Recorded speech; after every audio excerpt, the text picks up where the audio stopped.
Je sobota, 19 hodín, sledujete televízne noviny na Markíze. Príjemný dobrý večer. Chlapček. Pracujú naši europoslanci alebo viac len sedia na schôdzkach v Bruseli? Rebríčkov hodnotenia ich aktivity je hneď niekoľko. Autokino nie je história a iba Amerika. Máme ho už aj na Slovensku. Ako chutí ryba zo štrbského plesa? Dnes ju mohli ochutnať rodiny desiatok tatranských rybárov.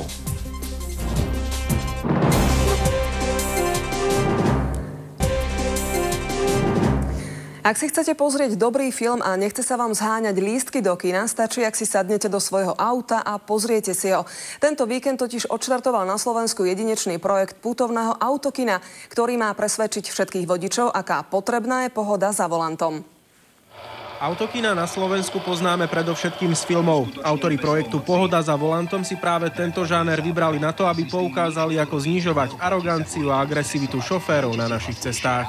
Chceli by sme ľuďom povedať, ako je dôležité dodržiavať 5 elementov slušného šoférovania, aby neboli stresovaní za volantom a aby v podstate pre nás všetkých bolo pôžitkom tá jazda. Vstup do autokina je voľný, pripravené sú viaceré úspešné filmy. Aby ste všetko počuli, stačí si naladiť správnu frekvenciu a potom sa už iba pohodlne usadiť. Atmosféra autokina je neopakovateľná, má svoje čaro a nezáleží pritom ani na počasí. No, veľmi vynikajúce. Podarilo sa to fakt. Dá sa, na to, že prvýkrát. No a toto už je srdce celého autokina. Aj keď je 21. storočie, sú ním tieto starúčké stroje, na ktoré filmár Labužník nedá dopustiť. Ať už na nových mašinách nebo na starých, na to je potřeba, aby člověk měl, aby byl, jak se říká, praštěný filmem.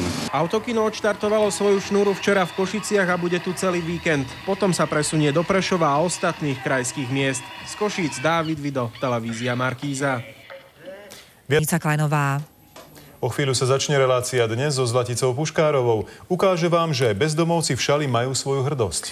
Chvíľka nepozornosti dostala muža pod kolesa vločky plne naloženej drevom. Domáce zvieratá ako živý terč. Uvidíte už o chvíľu. No a s nami sa uvidíte už zajtra v televíznych novinách. Pekný víkendový večer s Markízou a dovidenia. Dovidenia.